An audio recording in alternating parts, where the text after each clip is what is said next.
Hi, I'm Cynthia Marks. I head up the Holistic Psychoanalysis Foundation, established by my late husband, Dr. Bernard Bale. Welcome to And Now Love. We are welcoming back Dr. Lauren Dolinsky today. Lauren is a psychotherapist with a practice here in Los Angeles. She has an incredible understanding of Dr. Bale's work, a love of the process and its life-changing outcome. Lauren so generously shares her knowledge and her feelings about the knowledge with such eloquence and grace. So, hello, Lauren, and thank you. Thank you for coming back again. Yeah, thank you for having me.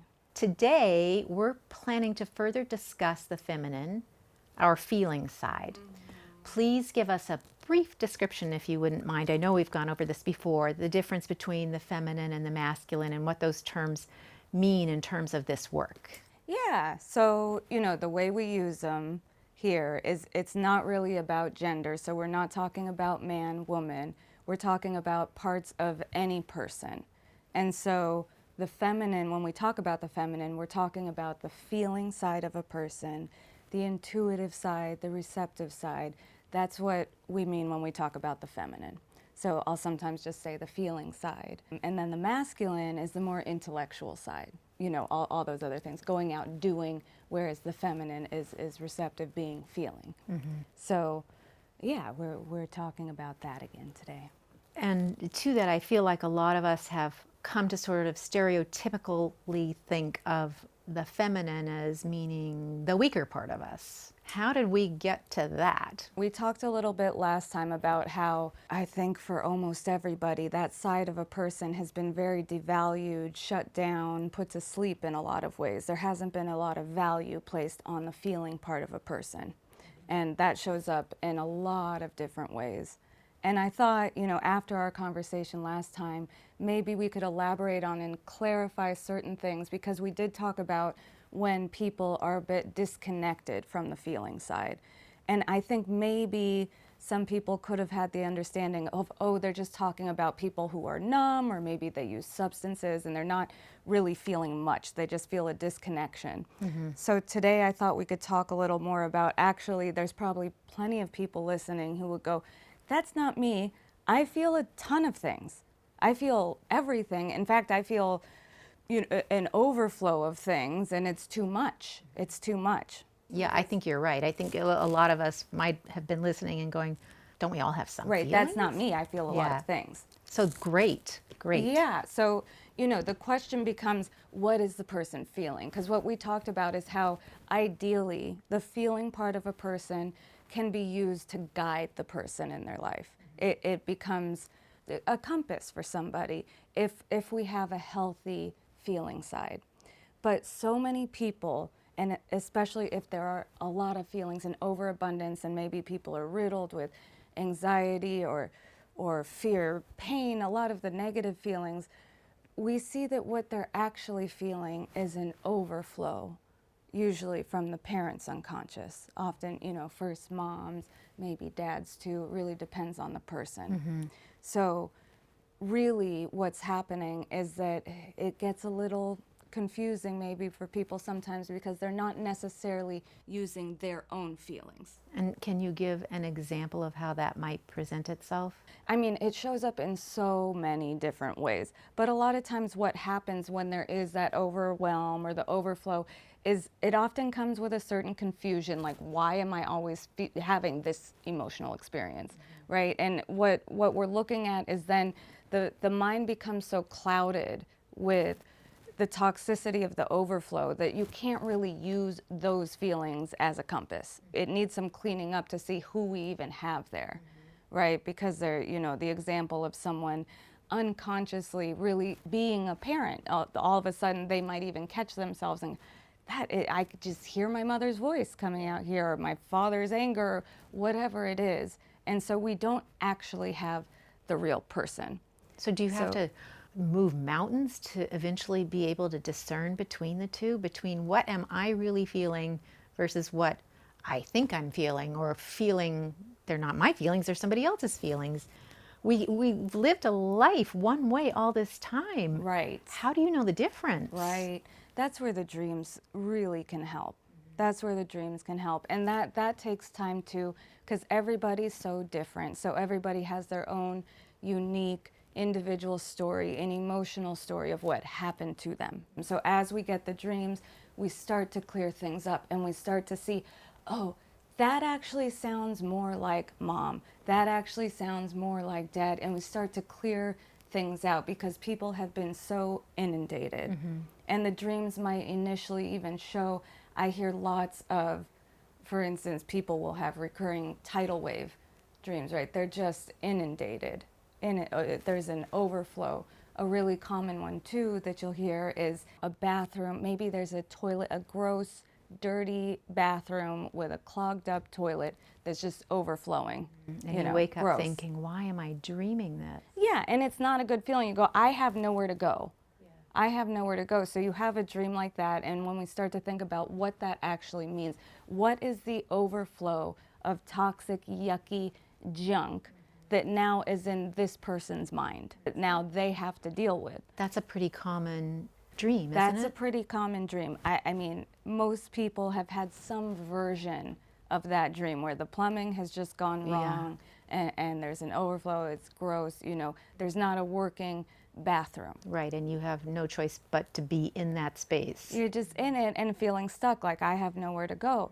So, you know, what oftentimes a dream like that is showing is that the person didn't have anywhere to really relieve themselves of all this overflow of what they were feeling. Maybe mom or dad or whoever was too preoccupied with their own overflow of emotional, material, whatever it is, that there's no real place to go cleanse themselves, relieve themselves. And what we will see in time too is a good therapy.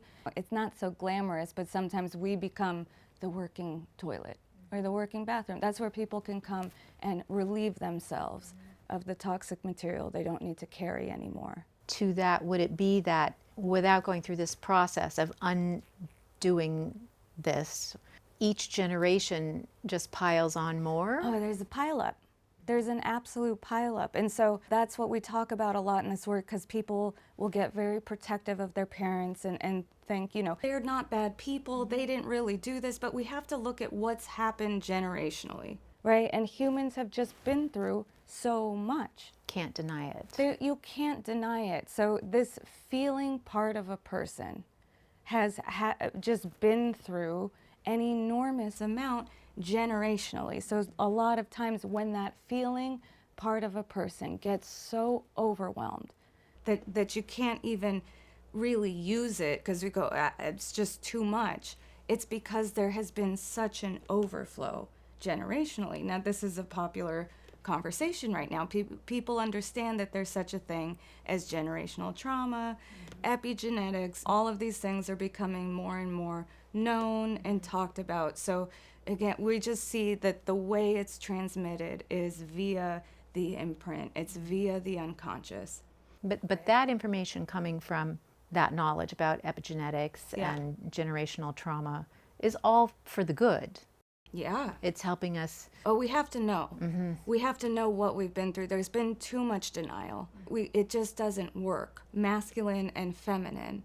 A lot of what people will do is they will turn to the masculine, the intellect, to try and cover up all the damage that's been done to the feeling part of the self generationally. So we have a lot of very smart people who don't know how to deal with this part of themselves, of their lives in this way, of their family, of the emotional worlds of the children, you know, of what they got from the parents. It ends up making a big mess, and the intellect just can't solve it on its own.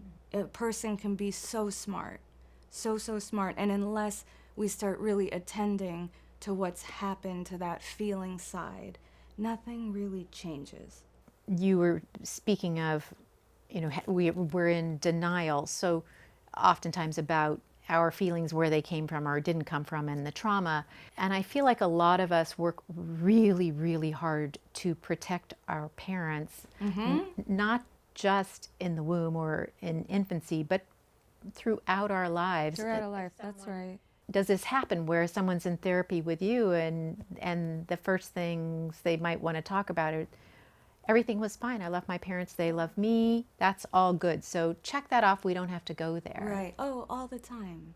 Does it help patients when you look back further, generationally, or even at the history of the world, and you say, look at these things that we're doing as humanity? I mean, why wouldn't that just continue to sift down Sure. to the very base of your family, of my family?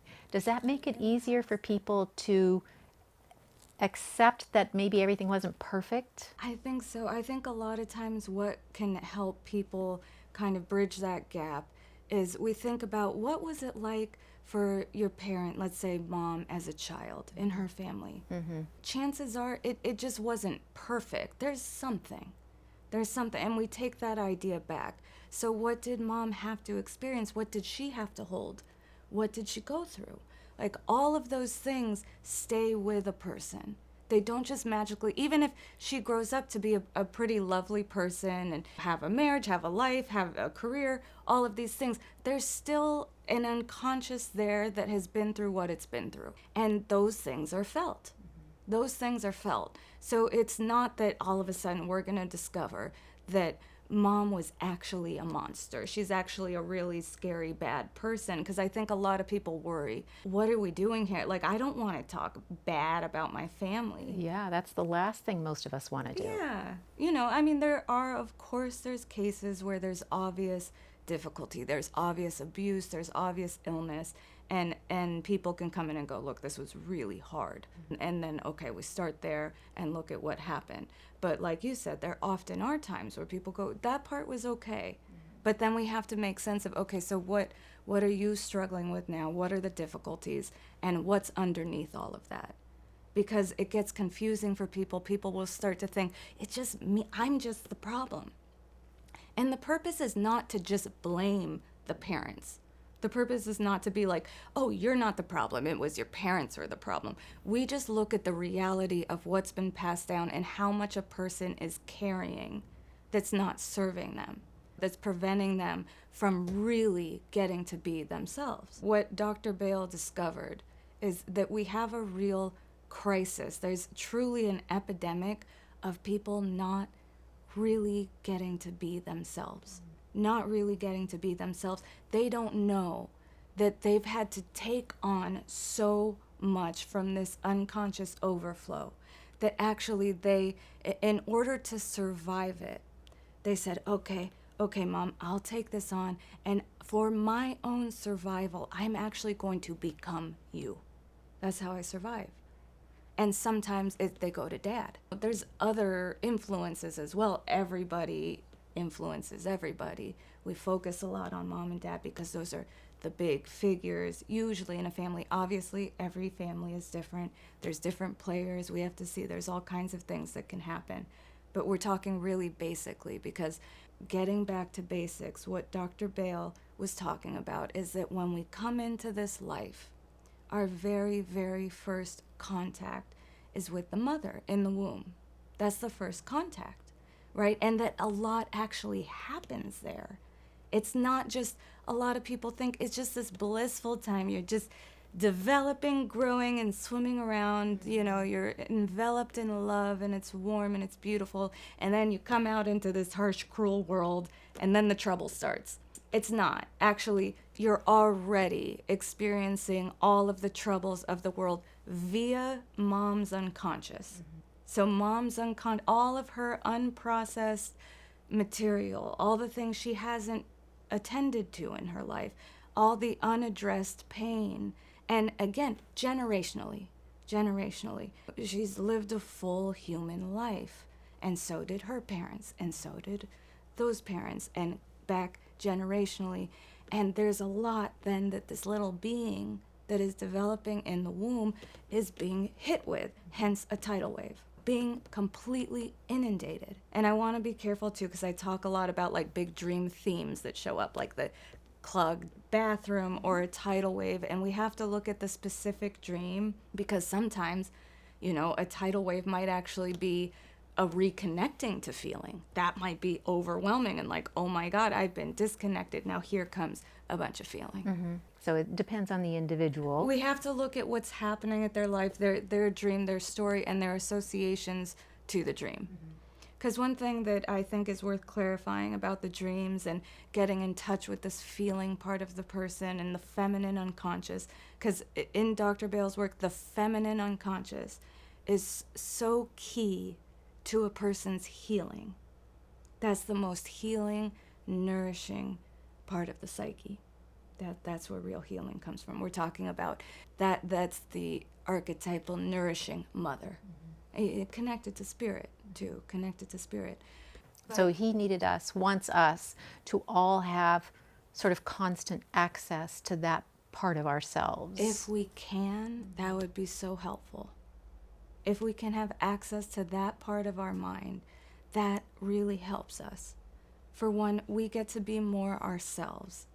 And we start, as we clear out some of this trash, what happens is there's more space internally for the person to be themselves. So you're still going to have internal mom and internal dad. You're just not always unconsciously going to them in any given situation and like, now we've got mom in the room, now we've got dad in the room, instead of now we've got you. Yeah. We've got the person.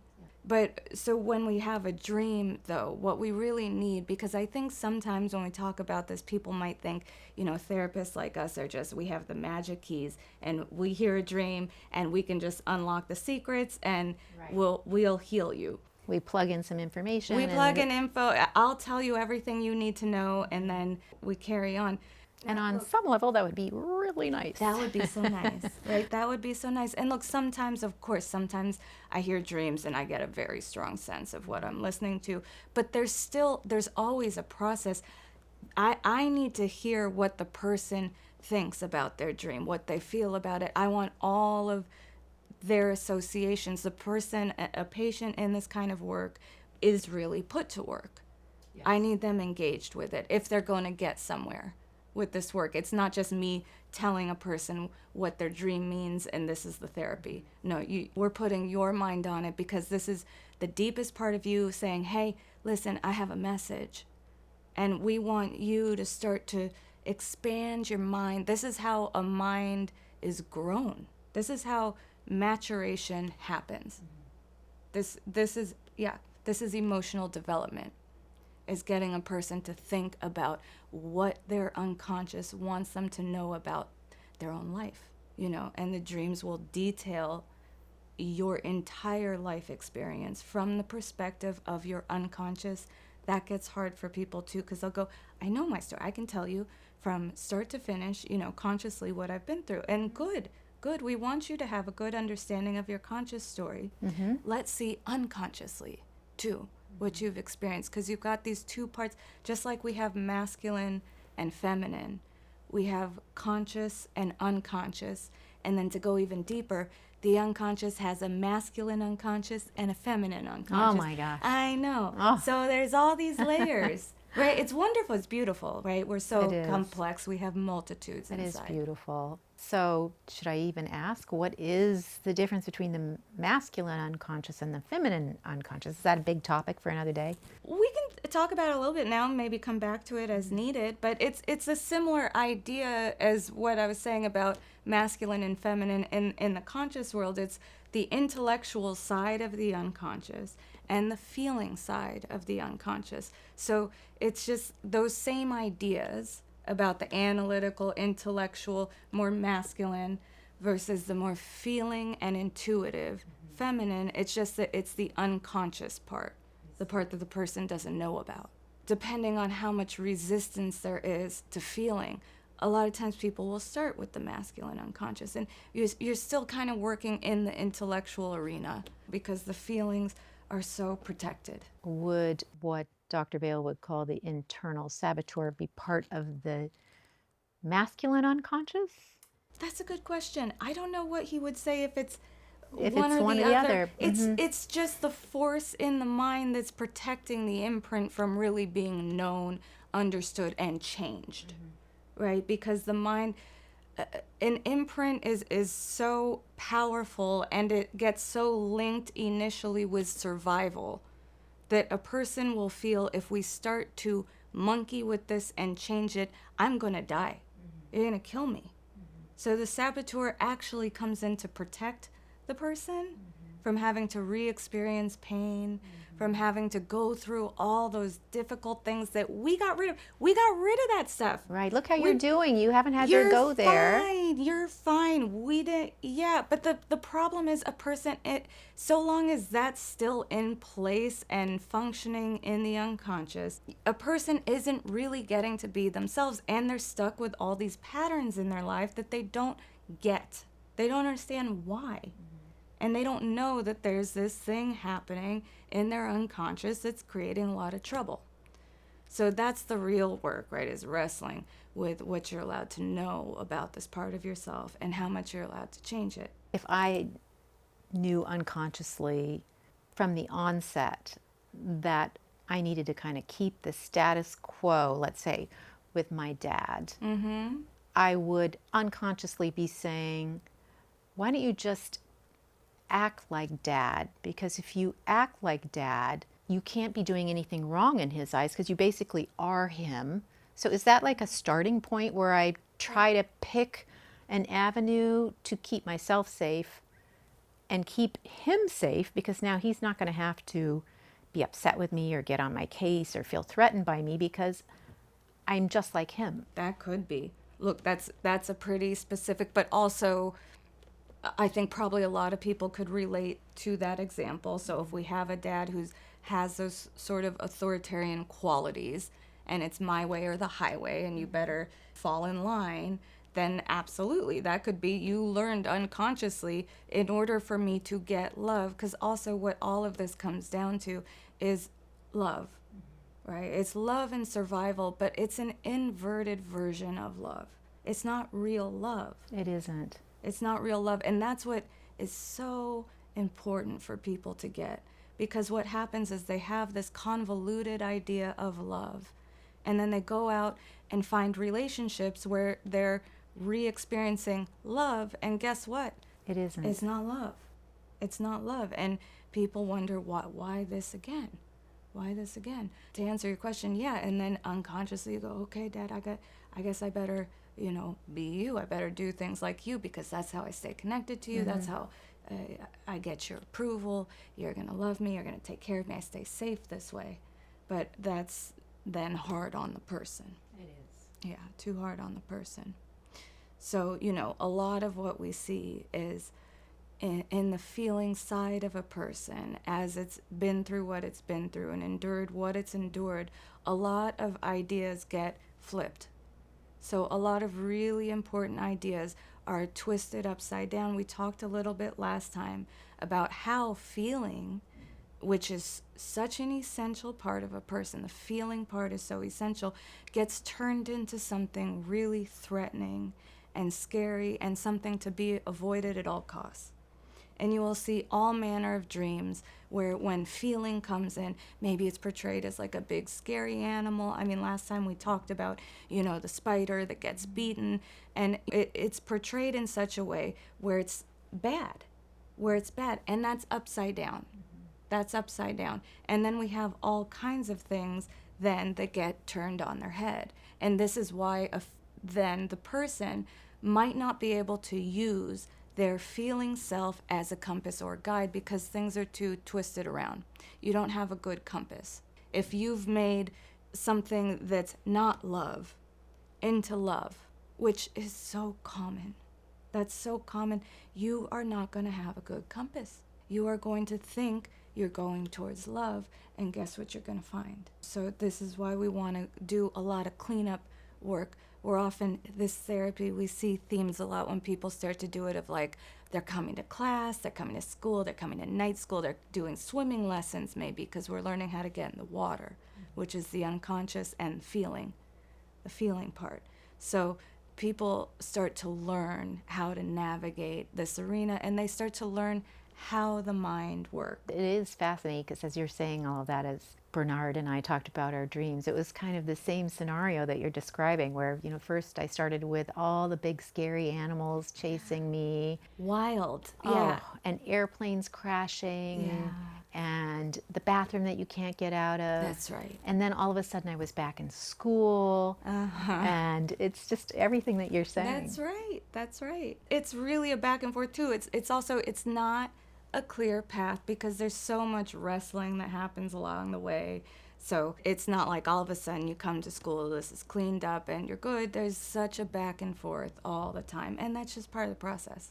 Yeah. That's how the mind learns and grows. We have to revisit these things because usually by the time someone comes and talks to me, they're already however old they are.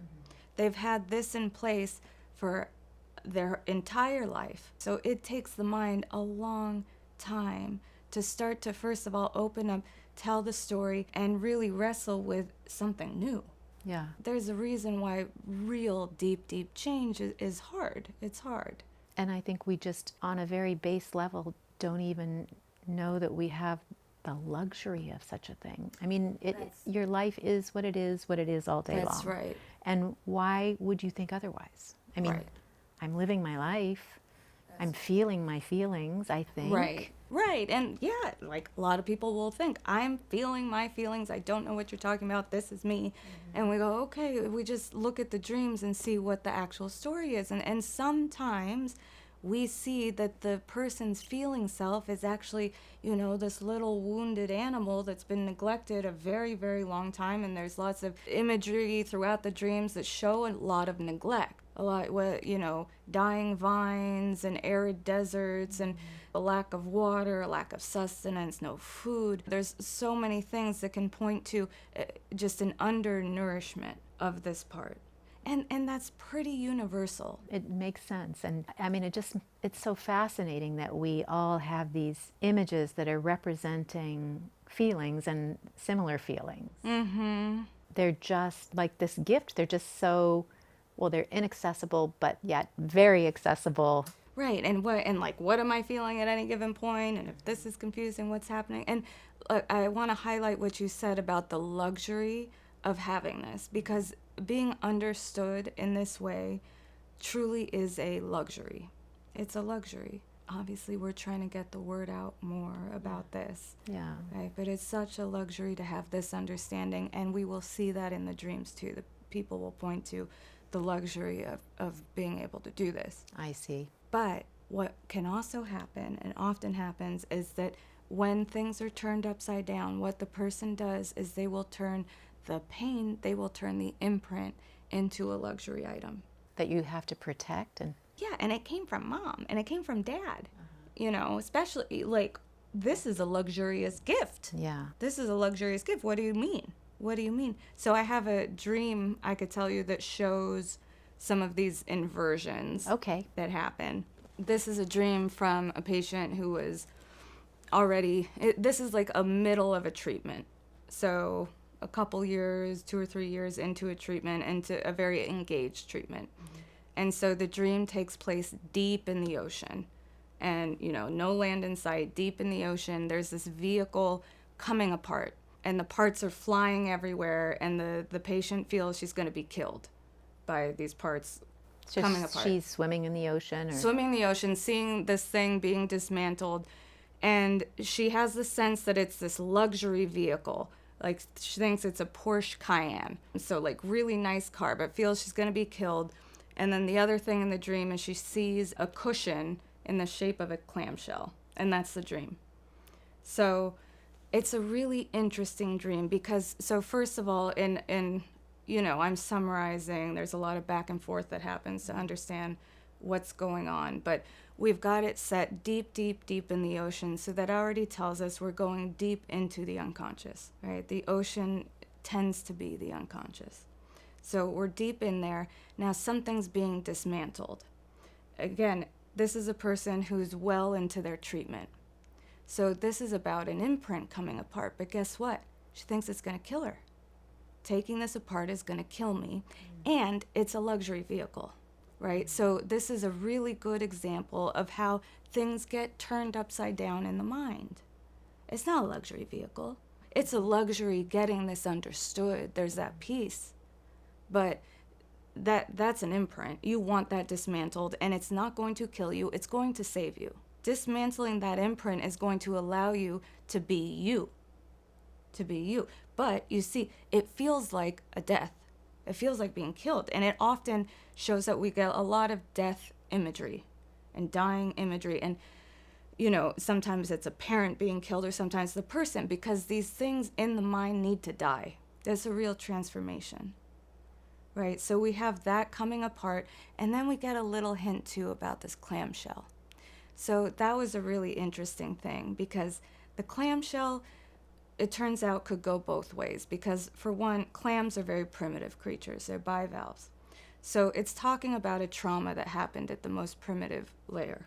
But the actual clamshell was reminiscent of birth of Venus. So we've got the idea that there's going to be a birth of Venus.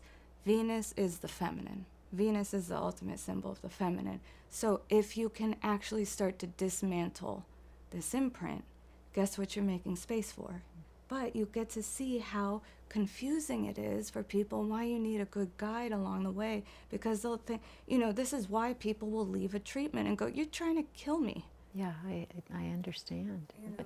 But because you can sort of sense the traumatic experience that was for her, and that these pieces of this vehicle are coming at her. It's a nightmare. I mean, this was experienced as a nightmare, right? This was a terrifying dream where she thought she was going to die. You know, it's not like, oh, yay, we're taking apart my imprint and now I get to be me and this is wonderful. Like, this is really terrifying.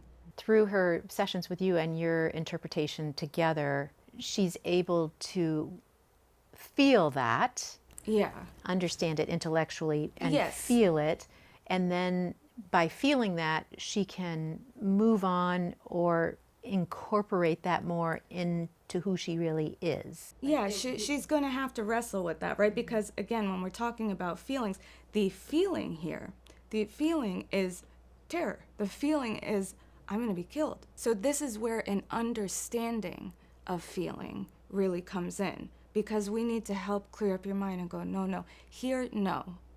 Here, this is the deepest, most primitive part of you, trying to protect something very toxic, but you turned it into something very nice, right? It's good that it's coming apart. So you need help clarifying the process for the person. And, you know, maybe it takes a lot of faith. It takes a lot of faith in the bigger process. It's not about, you know, me, you have to have faith in me, but in the process that we're getting somewhere. So, you know, knowing what we know about how the mind works, this person needed to hold on to a great deal of faith that, okay, I'm not actually being killed. This is good. That's tough. It takes a lot of courage. It takes a lot of courage. I mean, I was sharing with you this morning my dream about the sharks and how frightening it was. I thought I was going to die. I thought my children were going to die. And instead of facing it, I just woke myself up. Yeah. And I, of course, went, darn, I shouldn't be having these dreams. But it's better to have the dream, because it's better that we all face the reality of what's there in the unconscious. We've gone too long trying to pretend it's fine, right? Look at the state of the world. Yeah. It's not fine. Not at all. So it's better that we're dealing with what's actually in there as each individual starts to clean the stuff up in their mind. There's a ripple effect around them. The people in their lives will be impacted by the improvements they're making. Better you have the dream with the shark, so you know. It's always better to know. Knowing that, and then feeling that I'm not okay, that doesn't turn me into something that needs a lot of work. If I just settle with it and say, okay, Cynthia, you had this dream. It was big and scary. You woke yourself up, and it's potent, so it hasn't left me yet. Yeah. I can help myself to some degree by paying attention to that dream and continuing to feel it and think about it and the parts and pieces. Yeah, you want to start to make connections for yourself. Okay, what were the big scary sharks in your life? Right? What are we talking about here? What was so scary? You know, that's what we would be doing in a treatment, is talking about what the sharks really are. Is it that every dream that an individual has is also a dream for the world? Well, we all are connected. So a lot of times, especially a dream like that, I think so. A lot of times the dream reflects a collective experience since we're all humans and we all go through what we go through. So we all are connected. But, most importantly, and why we do it this way in a treatment is there's going to be something very specific in the dream for the dreamer about their unique experience, their unique life story. And that's why we can't just say, go to a dream journal, go to a dream dictionary and look up the symbols and see what your dream means. Plenty of people will come and go, I Googled this dream and I Googled this, and there might be, some layers of truth, and there are some collective symbols that we often all experience, but it's very unique to a person's life. There's going to be something about the dream that's specific about their life story that needs some real examination, and that's what their mind wants to know. Every dream is in service to the growth of the mind. And your unconscious is, through your dreams, really trying to get you to come back to your own feeling. Yeah, to stay connected to yourself. To stay connected to yourself, your story, your understanding, doing your work, cleaning up your side of the street, so that we can see when these things, once you start to get to know the terrain of your unconscious, then you're more familiar with it. So when you have certain dreams, you start to go, okay, I know what's going on here. I know what happened in my life that made this show up. And, you can really start to get a clear picture of what's happening, and you can attend to it as needed. I see. So you can say, all right, so I see these guys are coming back again. Why are they showing up right now? What's happening? Yeah, you can make sense of it with everything that's going on around you. And if, the dream is, like you said, it's trying to get your attention. So it's going, hey, here's something I want you to know. Here's a message that's important to us, and it usually has an emotional component to it. So let's see what that is. What needs attention? Is there more to clear out? Is there more to release, let go of? What does my mind want to know so that I can grow and be more me? And that's a lifelong process, right? It's a lifelong process, yeah. But I guess that once you start to see some success, have these feelings that are yours to have, you only want more. Yeah, I think once you start really getting connected, so we talked about, okay, so there's an overflow. People can get so confused. I'm overwhelmed all the time. I keep having these negative emotional experiences. I'm not numb. I feel a lot, but I'm having these painful experiences. Once enough is cleared out, that we get a better sense of the story and what's really going on and what's sitting underneath all of those experiences and who's really at play here, who do we really have, and we've done a lot of work to start to clean that up. The person usually becomes less confused, less overwhelmed. That's when you really start to get the feeling part of a person working for the person, because now, and people around them will feel it, because you can usually feel when someone has more space, has more emotional space. There's a safety, there's a warmth, there's a natural compassion. Yet we have to start with the self. So it always starts with having more understanding of the self. But guess what's going to follow? You have more understanding of everybody around you. You start to go, I understand why they're doing this. That makes sense to me now. I know more about how the mind works, so I see what's happening.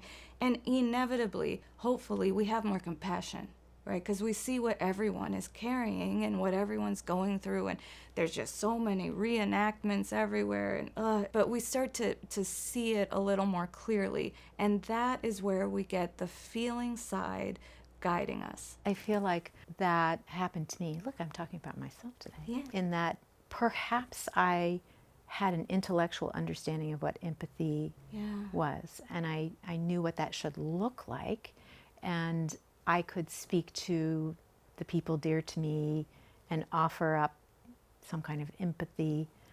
But then through this work, and it was really quite stunning. I mean, it was really noticeable.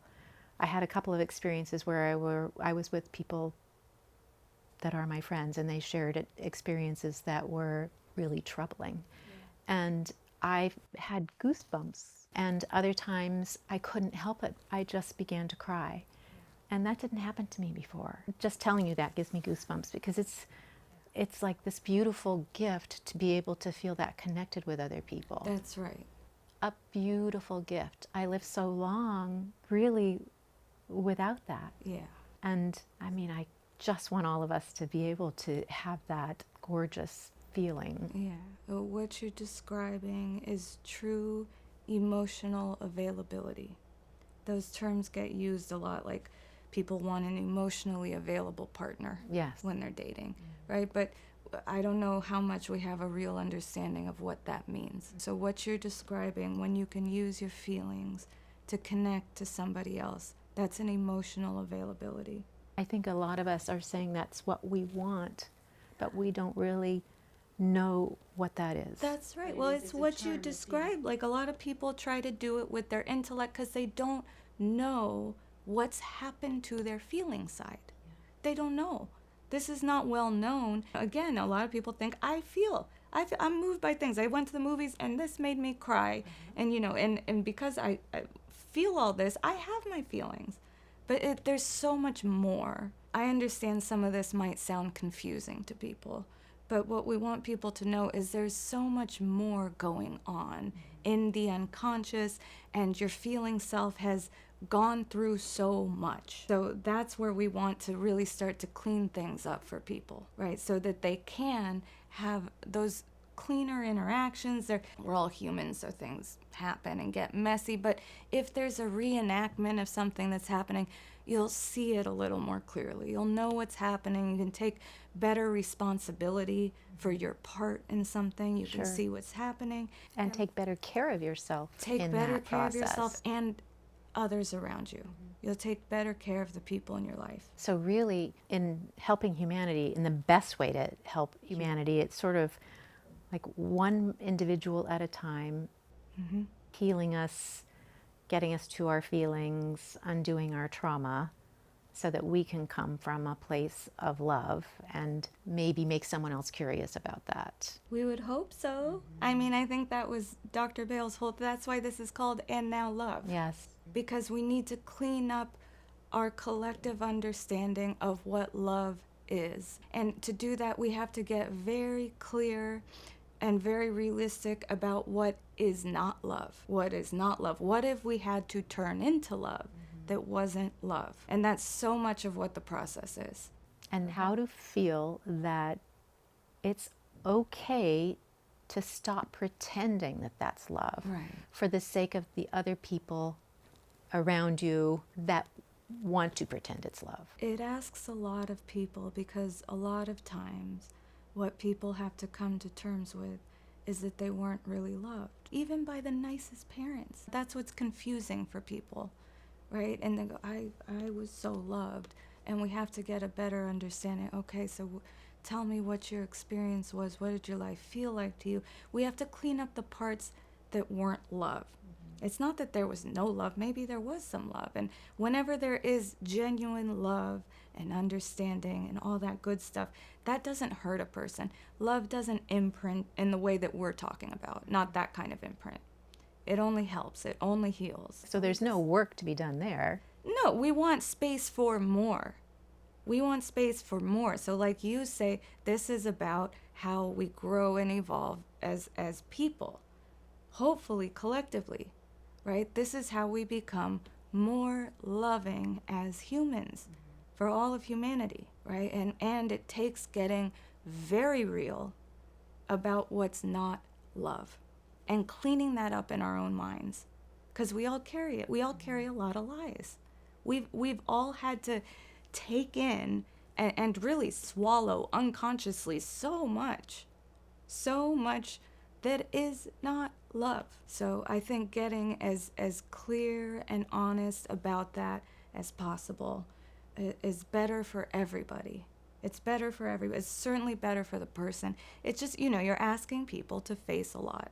Yes. If you're like me, if you consider that and you think, well, if I really feel that that was not love and I've been pretending to have that love, and I say, okay, that wasn't love, there's this big hole. There's this big hole. What goes there? I think that's super scary. Super scary. Kind of like the dream you just shared. Dream, exactly. If we dismantle this if we dismantle this fake version of love, this luxury vehicle, there's nothing there. then what? Then the person gets killed. That's actually a good thing. We want the fake self, the false self, the person that's not really the person to die.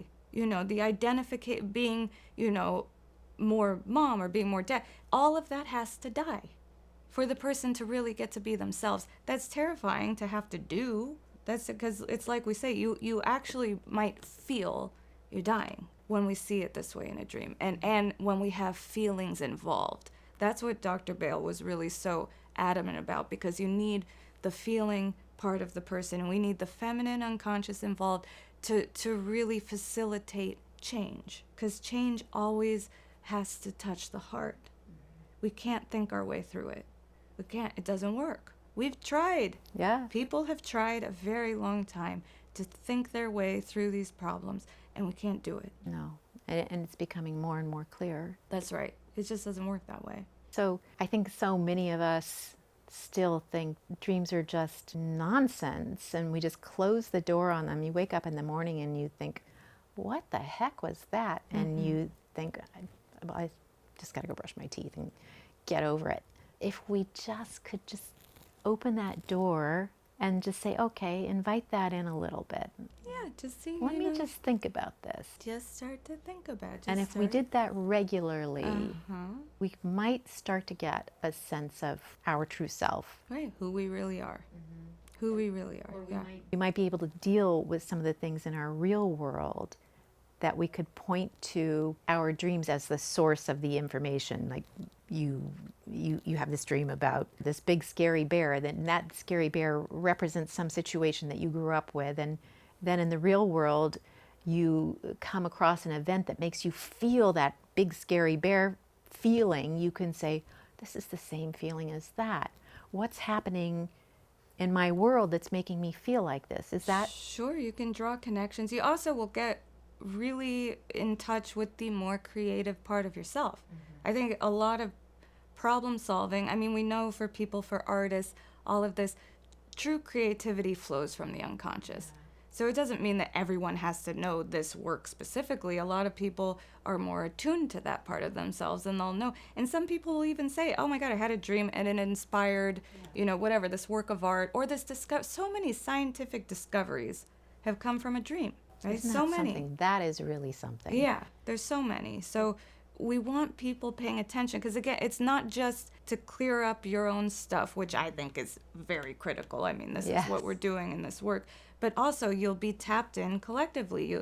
You'll get all these wonderful, inspiring ideas. You might even connect to spirit if you're a spiritual person. Dr. Bale was pretty adamant about that. He was. Really connects you to the source. Yeah. That really connects you to spirit. Which I'd love to talk about more thoroughly at one point, as well as the creative. Because think about all the things we would have lost if, knowingly or unknowingly, that unconscious had not been tapped. Yeah. Well, this is pretty fascinating. Again, thank you. This was really great. I like that we sort of had a little narrow scope today. Yeah, hopefully, you know, it helps clear up some things that we talked about the first time that maybe needed to be elaborated on a little bit more. I think so too. Thank you very much. Sure, it's my pleasure. Thank you for listening, and please know that your dreams are super precious. Pay attention. See you next time.